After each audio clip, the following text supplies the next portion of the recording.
March 12th, 1928. The dam holds. Engineers leave. Just before midnight, the concrete moves. By dawn, entire towns are missing. A narrow canyon sits under a dark sky. The reservoir looks calm. The water is black, still, heavy. The St. Francis Dam is a wall of concrete pressed into stone, built to keep that weight in place. Earlier that day, men walked the crest, traced wet streaks with their eyes, and decided it was normal. Then they left for Los Angeles. Now there is no meeting, no vote, no warning bell. There is only a low vibration underfoot and a sound like distant thunder. Then the wall breaks. Concrete sections tear away. The reservoir lifts, surges, and escapes. A wave crashes into San Francisquito Canyon. It is not a river. It is a moving mass, carrying rock, soil, timber, and anything resting in its path. It picks up speed because gravity does not negotiate. The first lights go out. Bridges disappear. Roads are erased. Telephone lines snap. Rail lines bend and vanish into mud. By morning, the canyon corridor is unrecognizable. Where there were orchards and homes, there is debris. Where there were roads, there are gaps. Where there were people, there is silence. To understand why this happened, you have to go back to the years before the collapse. Los Angeles in the early 1900s grows faster than its local water. Growth means construction, and construction means workers, and workers need water every day. The city builds the Los Angeles Aqueduct to bring water from far away. It becomes a symbol of pride and a system the city depends on. William Mulholland is the name tied to that system. To many, he is the builder who made growth possible. Inside the city water department, his authority is decisive. A long aqueduct needs storage and control. So the city chooses San Francisquito Canyon and plans a reservoir dam as a regulating bank. Concrete is poured into a narrow valley in the mid-1920s. It is a city project, not a federal one. It is built under the city water department, under Mulholland and his staff. During construction, the plan changes. Los Angeles wants more storage than the original design provides. The dam is raised by 10 feet. Then it is raised again by 10 feet. The base is not enlarged in the same way. The structure grows taller, but the safety margin shrinks. When the reservoir begins to fill, small problems appear. Concrete shrinks and cracks. Seepage shows up along abutments and seams. Engineers expect some of this, and they call it normal. The St. Francis Dam develops cracks and leaks as it fills. Workers seal some areas. Other seepage is collected and directed away. For months, and then years, the structure stands. Down in the canyon, a dam keeper lives close to the wall. His job is to watch the structure every day. He walks the face, watches wet spots, and notes stains that do not dry. He sees the dam in every season. He knows what looks ordinary in this place. Early in 1928, the reservoir stays high for weeks. Water presses against the dam with constant force. Leaks become easier to see. New wet areas appear where concrete meets rock. A hillside looks saturated. Water runs down steps and seams. From the road, it can look like the dam is sweating. To engineers, seepage can be routine. To people who live below the wall, seepage feels like a message. In early March, the dam keeper notices changes. Some water looks cloudy. Some water looks muddy. Muddy water can mean soil is moving, not just water passing through. If soil is moving, support can be changing under the surface. On the morning of March 12th, the dam keeper sees a new leak on the west abutment. He sees the color, and the unease settles in. He uses the telephone line to reach the city and reports the leak. Mulholland and his assistant, Harvey Van Norman, travel to the dam. They arrive in bright winter sun. From a distance, the dam looks solid. The reservoir looks peaceful. They inspect the wet areas and follow seepage trails. They look for widening cracks or clear movement. They explain the muddy color as soil from a nearby road cut. They watch the leak and see the flow change, then surge, then settle. A leak that varies can feel alive. Still, they decide they do not see danger. They decide the dam is safe, and they leave. That is the warning that matters. Not a rumor, not a headline. A simple signal. Muddy water where clear water is expected. A report from the person closest to the structure, and a decision to go home. Downstream, adults continue their day.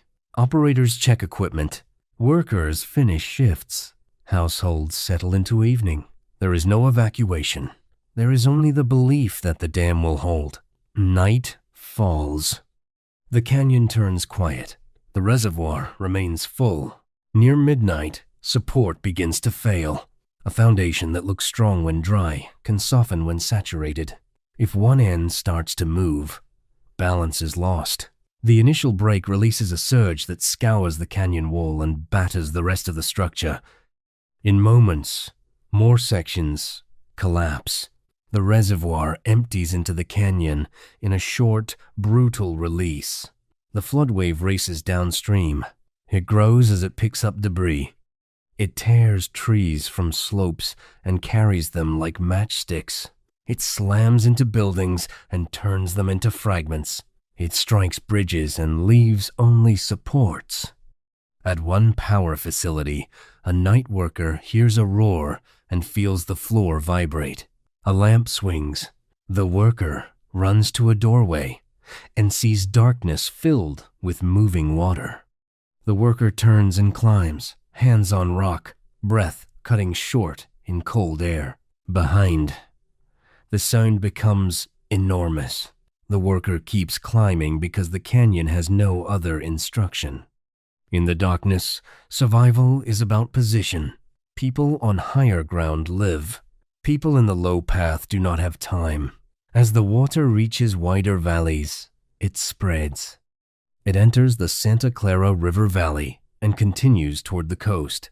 It cuts roads and rail lines, isolating communities. It tears through ranchland and orchard rows. It leaves fields buried under mud and debris. In some places, adults wake to noise and step outside. They see water where there should be a channel. They run uphill, shoes slipping in wet soil. Some reach a ridge, some do not. In the dark, distance and time collapse into the same thing. By daylight, damage is measured in absences. Buildings that stood the day before are missing. Orchards are flattened. Bridges are broken. Roads end in emptiness. Searchers arrive as the sky brightens. They walk where roads used to be. They find pieces of homes and trees. They find letters and photographs pinned in branches by mud. They find tools and furniture in places they cannot explain. They call names into ruined valleys, often with no answer. The flood keeps moving until it reaches the sea. Debris spreads across low ground. The river mouth fills with wreckage. The ocean takes what the land cannot hold. Los Angeles hears the news in fragments. At first, some do not believe a major dam could fail. Then the scale becomes undeniable. Hundreds of people do not survive. Many are never recovered.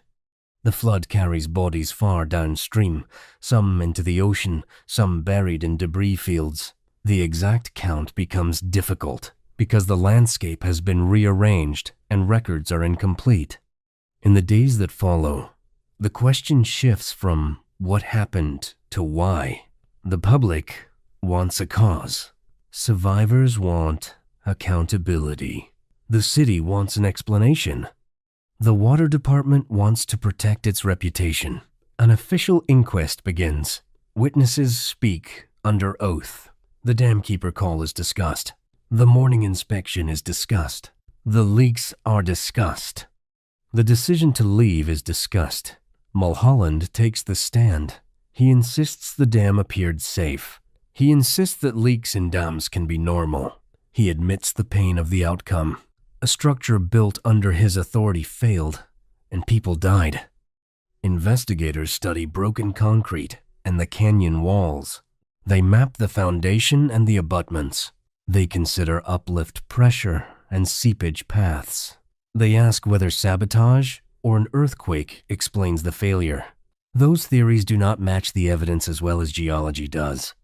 A pattern emerges. The foundation on one side was weak and vulnerable to softening when wet. Water infiltrated. Support degraded. And once the west end began to move, the structure could not resist the force. The dam did not fail because concrete was too weak. It failed because the ground beneath it did not behave the way the designers assumed. Independent reviewers study the site and describe unstable material in the canyon walls. They describe rock that can look competent until water changes its strength. They describe how seepage and uplift can turn pressure into lift. They describe how a structure can be strong on paper and still be doomed by what it sits on. That conclusion carries a cold lesson. A dam is not only concrete. A dam is a relationship with geology. If the foundation is wrong, the structure is living on borrowed time.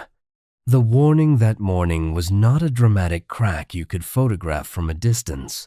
It was muddy seepage, water signaling that something under the surface was changing. The people responsible looked, interpreted, and decided it was safe. In their minds, they were judging risk, not dismissing it. They were wrong. After the disaster, Mulholland is no longer the symbol he once was. His story becomes a caution story. He is remembered for bringing water to a city, and for a failure that exposed the cost of confident authority. He does not build another dam. The consequences spread beyond reputation. California changes its approach to dam oversight. The failure prompts new state-level review and regulation of non-federal dams. A dam safety program is created because a city cannot be allowed to police itself when lives are downstream. The idea is simple. Independent eyes must exist. Records must exist. Inspections must be required. Warnings must have a path to action. Engineering culture changes too.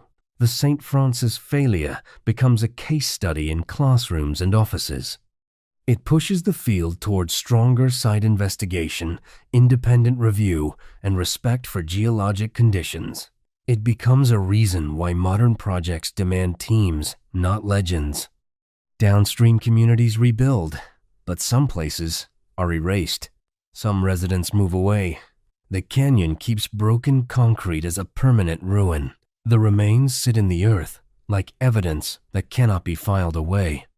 The St. Francis Dam disaster is not only about a night when water escaped. It is about a chain of decisions.